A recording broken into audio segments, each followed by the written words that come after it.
BJP কি বাংলার স্বাদ পেয়ে গেছে? এ কথা বলে না, যা বাঘ রক্তের স্বাদ পেয়ে গেলে ঝাঁপিয়ে পড়ে বিপুল বেগে, সেইরূপ বিজেপি তথা মোদি, নরেন্দ্র মোদী কি পশ্চিমবঙ্গে আশা করছেন তাদের সিট বাড়বে? 18টা থেকে তাদের সিট বাড়বে।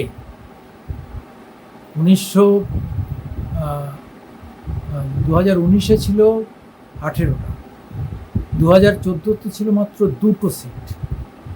সেখান থেকে 2019-এ এসে হলো 19টা, 18টা, 22টা তৃণমূল, 2টো কংগ্রেস।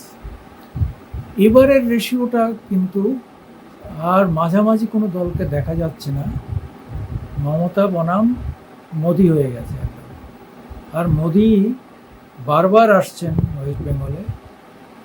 এটা থেকে অনেকে মনে করছেন মোদি কি বাংলায় আসনের স্বাদ পেয়ে গেছেন। তিনি মনে করছেন যে তার যে সিটগুলো কম হবে উত্তর ভারত, পশ্চিম ভারত থেকে, সেটা তিনি উড়িষ্যা, ওয়েস্ট বেঙ্গল এবং দক্ষিণ ভারত থেকে কিছুটা তুলে নিতে চান। দক্ষিণ ভারতের অন্ধ্র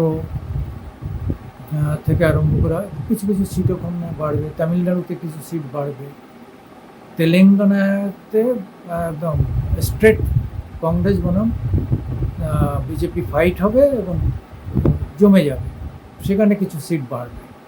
কিন্তু কমে যাবে হয়তো উত্তরপ্রদেশ থেকে বা পূর্ব ভারত, যেখানের থেকে সবথেকে বেশি ছিল, ধরুন 76টা পর্যন্ত হয়ে গিয়েছিল সবাইকে নিয়ে উত্তরপ্রদেশে।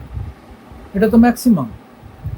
এবার তো নামবে, তার থেকে কিছু কম হলেও হবে, এটাই নিয়ম। ম্যাক্সিমাম থেকে একটা ম্যাক্সিমামে পৌঁছে গেলে তারপরে সেখান থেকে ড্রপ হয়, সেখান থেকে নামবে, সেখানে নামবে।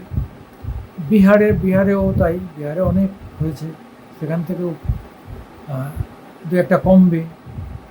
উড়িষ্যায় বাড়বে, ত্রিপুরায় যা আছে তা ঠিক আছে।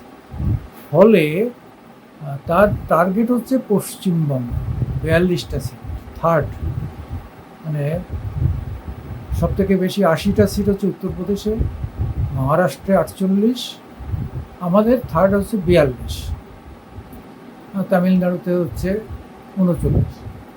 যাই হোক, আমাদের ওয়েস্ট বেঙ্গলে কিন্তু খুব একটা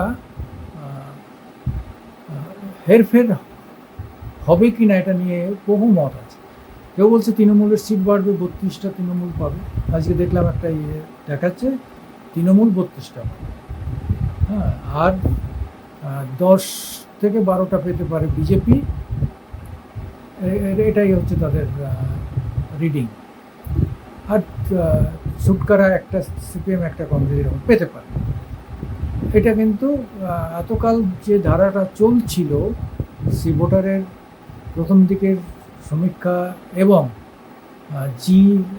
প্রায় 16-17টা চ্যানেলের যে সমীক্ষা, তাতে কিন্তু মনে হচ্ছিল যে মানে অনেকগুলো সিট এবার এদিক থেকে কমবে, উত্তর ভারত এবং পশ্চিম ভারত থেকে। সেই সিটটা দক্ষিণ থেকে অনেকটা পুষিয়ে নিতে হবে। উড়িষ্যা থেকেও কিছু বাড়বে, বিহার থেকেও কিছু বাড়বে, যেটা বলছিলাম। তাহলে টার্গেট পশ্চিমবঙ্গ। আবার মমতার এটা থার্ড টার্ম, মমতা ও মরিয়া, কিন্তু তার এসএসসি থেকে আরম্ভ করে বিভিন্ন যে স্ক্যাম, সে স্ক্যামের মালা পুড়িয়ে দিয়েছে একদম। সে স্ক্যামগুলো নিয়ে এই সরকার, এই দল, শাসক দল ব্যতিব্যস্ত। সেটাকে কাটিয়ে উঠে ভোটাররা যদি মনে করেন যে না, এখানে মমতাকেই ভোট দেবেন, তাহলে হয়তো মমতার 22টা সিট বাঁচলেও বাঁচতে পারে। কিন্তু আমাদের স্বাভাবিকভাবে সেটা মনে হচ্ছে না। মমতা 15টার নিচেও নেমে যেতে পারে, এরকম একটা আমাদের কাছে যা খবর, আমাদের বিভিন্ন সোর্স থেকে বা আমরা যা রিডিংটা করছি, তাতে কিন্তু এই জায়গাটা খুব একটা সুবিধা হবে না।